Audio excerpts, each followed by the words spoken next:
Sa mapagpalang araw po sa ating lahat, ako po si Pisa Mendoza. Ito po ang ating daily devotion araw, March 25, 2025. Ngayong araw po natin itutuloy ang ating series which is Assembly Nations. Specifically, ang natin po natin today is about dying with Christ. So ano ang ibig sabihin ng namatay na tayo kay Kristo? Now, ang ating talata po naman sa Romans chapter 6 verses 6 to 8. Sabi po dito, basahin ko po. For we know that our old self was crucified with Him, so that the body of the sin might be done away, that we should no longer be slaves to sin, because anyone who has died has been set free from sin. Now, if we die with Christ, we believe that we will also live with Him. Now, ating upang mas maintindihan kung ano sabihin ng talata nito, upang mas maintindihan natin ang ating devotion, ngayon po tayo pwedadako sa ating mga teachings for today.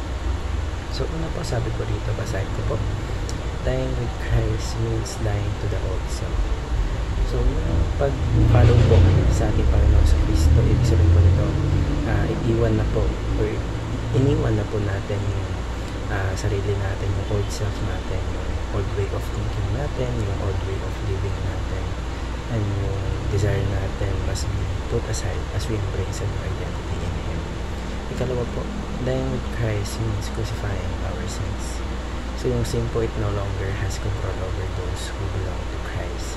So it must be put to death daily so that it is no longer defines or directs yung buhay natin. Ikatlo po, dying with Christ means daily surrender. So yung sabihin po nito, it is not just a one-time event, pero ito po ay isang pang-araw-araw na choice. So every day, dapat yung gawain natin is nabibigay or nag-glorify sa ating Panginoon sa Kristo. So ngayon po tayo pwedadako sa ating mga applications. So ito po yung mga dapat natin gawin after natin malaman yung teachings natin. So una po, surrender your life to Jesus. So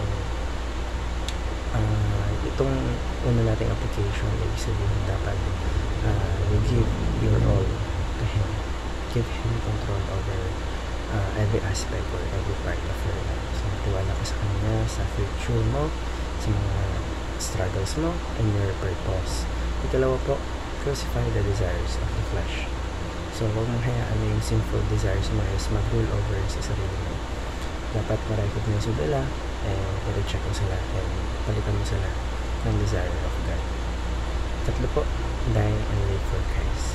So, let go mo kung ano man yung napanatili sa iyo sa mga makamundong bagay. So, dapat yung mga ginagawa mo is talagang nagbibigay ng kakalugod ng ating Panginoon sa Kristo. So, live each day with the purpose of glorifying God in all we do. So, marami po tayong tutunan sa araw na ito.